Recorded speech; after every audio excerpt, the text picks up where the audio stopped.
ঈদের দিন ঈদ পালন করতে না পারলেও ঈদের পরদিন কিন্তু ঈদ ঠিকই পালন করেছি। এবারের ঈদটা একান্তই আমার আর আয়াতের ছিল। চলেন আপনাদের সাথে শেয়ার করি আমি আর আয়াত এবারের কুরবানি ঈদটা কিভাবে সেলিব্রেট করলাম। আসসালামু আলাইকুম এভরিওয়ান, আলহামদুলিল্লাহ ফর এভরিথিং। এবার যেহেতু কক্সবাজার যাওয়ার প্ল্যান ছিল ঈদের একদিন পরেই, তাই ঈদের পরের দিন আয়াতের বাবা আর একদমই রাজি হলো না আমাদের ঘুরতে নিয়ে যেতে।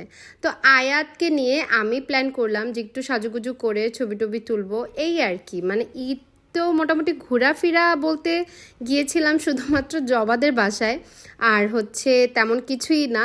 কিন্তু এর মধ্যেই আমরা টুকটাক করে মামে রেডি হলাম, সাজুগুজু করলাম। মেয়েদের আর কি বলেন, সাজুগুজু করতে দিলেই খুশি, আমিও খুশি, আয়াতও খুশি। ঈদের 2 দিন না 3 দিন আগে যেন আমরা আড়ংয়ে গিয়েছিলাম, তাও আবার ট্যুরে যাব ওগুলো শপিং করার জন্য। ওখানে গিয়ে এই ড্রেসটা পছন্দ হয়ে গিয়েছে, মানে আমার না, আমার চেয়ে বেশি আয়াতের বাবার এই ড্রেসটা পছন্দ হয়েছে।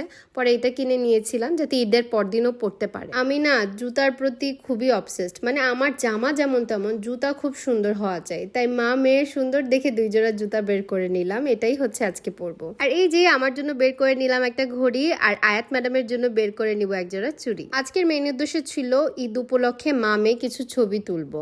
চেয়েছিলাম দিনের আলো থাকতেই, মানে একটু রোদ থাকতে আমরা যাতে ছবিগুলো তুলতে পারি। কিন্তু মায়েদের তো আর পারফেক্ট টাইমিং বলতে কিছু নাই। তার মধ্যে ঈদের পর দিন নাই বুয়া, মানে বাসার কাজ করব কখন, রেডি হব কখন, মেয়েকে রেডি করব কখন, নিজে রেডি হব কখন। সো মানে কি বলবো, ফাইনালি আমার দেরি হয়ে গিয়েছিল। আর এখানে আয়াত ম্যাডাম আবার বায়না ধরেছে, তার হয়তোবা তখন কিছু একটা লাগবে, এই কারণে সে এরকম করছিল, আমার আসলে মনে নাই। আর এখানে আমি আবার রেডি হচ্ছিলাম ওকে পাঠিয়ে দিয়ে। ঈদের পর দিনের এই মেকআপটা আমি চেয়েছিলাম আলাদাভাবে একটা ভিডিও করতে, বাট ওই দিন কি যে হয়েছিল, আমি অর্ধেক মেকআপ করে পরে লাইভে চলে গিয়েছিলাম, তো বাকি আর মেকআপটা ভিডিও নেওয়া হয় নাই। এ কারণে এই ভিডিওতেই আমি ইনক্লুড করে দিয়েছি টুকটাক যাই নিয়েছিলাম ক্লিপস। এখানে দেখেন পুরাটা মেকআপ ভিডিওতে আমার এক এক্সপ্রেশন, আর এখানে ব্লাশ লাগানোর সময় আমার অন্য এক্সপ্রেশন। মানে I just love putting blush, মানে এত ভালো লাগে আমার। মনে প্রত্যেকটা মেয়েরই আসলে মেকআপের মধ্যে ব্লাশ জিনিসটা খুবই পছন্দের। আর এইদিকে দেখেন রেডি হতে হতে অলমোস্ট অন্ধকার হওয়ার পথে। এখানে আমাদের টুকটাক এখনো রেডি হওয়া বাকি, এই কারণে লাইট ধরিয়ে নিয়েছিলাম, যেহেতু বাইরের লাইটটা কাজ করছিল না অন্ধকারের দিকে। ওইদিকে জবাকে ফোন দিয়ে বলে রেখেছি যে আমি আসতেছি, বাট জবা ওইদিকে আমাকে নিয়ে হয়রান অ্যান্ড পেরেশান যে তুই কখন আসবি, অন্ধকার হয়ে যাচ্ছে, তাড়াতাড়ি আয়, আজকেও তুই অন্ধকারের মধ্যে ছবি তুলবি, জীবনও টাইমে আসোস না।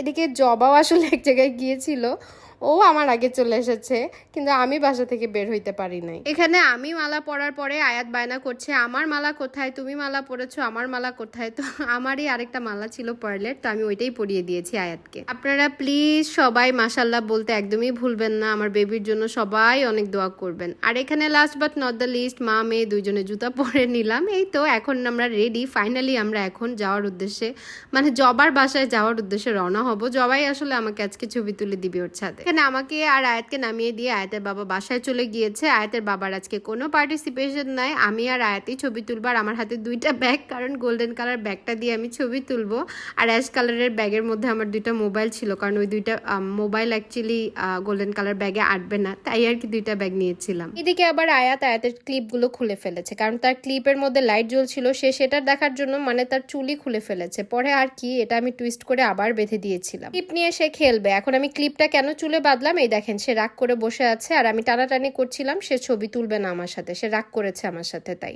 খুব জোরাজোরির পরে সে মানে একটু রেডি হয়েছিল, কিন্তু দেখেন তার মুখে কিন্তু কোনো হাসি নাই, মানে তার মুড খুবই খারাপ ছিল।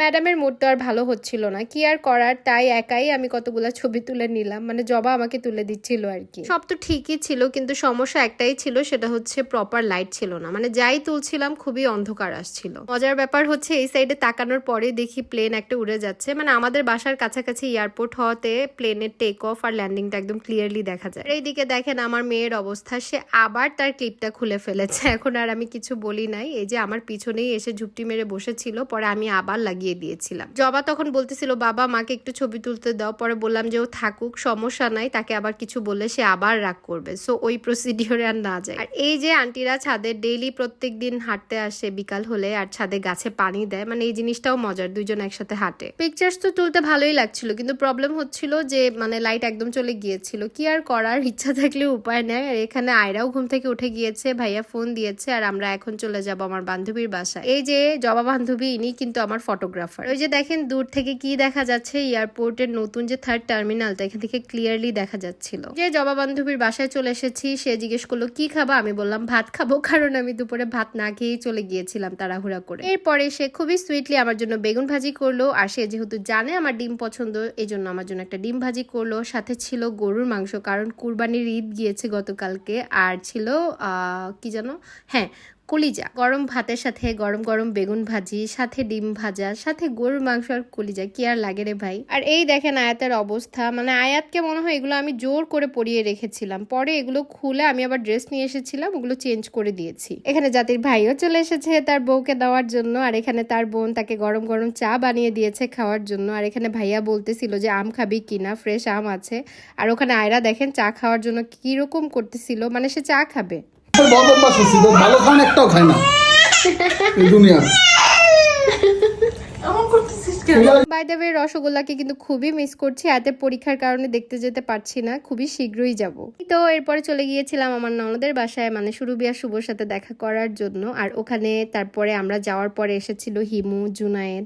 এরপর আমরা অনেকক্ষণ আড্ডা দেই, কথাবার্তা বলি, আর এত কথার মধ্যে আর কোনো ভিডিওই নেওয়া হয় নাই।